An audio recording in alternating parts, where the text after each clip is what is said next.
দেই নাই, আমি কান্দি।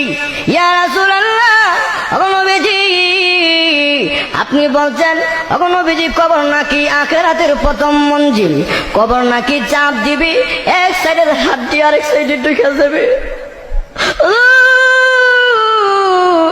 ওই কবরে আপনি নবী পর্যন্ত যাইবেন না।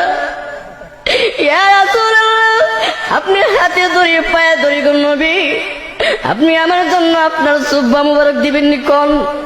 আল্লাহর নবী ডাক দি, খাদিজা রে, তুমি আমি নবীর জন্য তোমার সম্পদ বিলীন করে দিলে। খাদিজা, আমি নবী ওয়াদা দিলাম তোমার জন্য, আমি নবীর জুব্বা তোমার কাফন দাফন হিসাবে আমি নবী দিয়া দিব। নবী 2 নাম্বার শর্ত দিল, নবী আপনি আবার আমাকে কাফন দাফন করে কবর রাইখা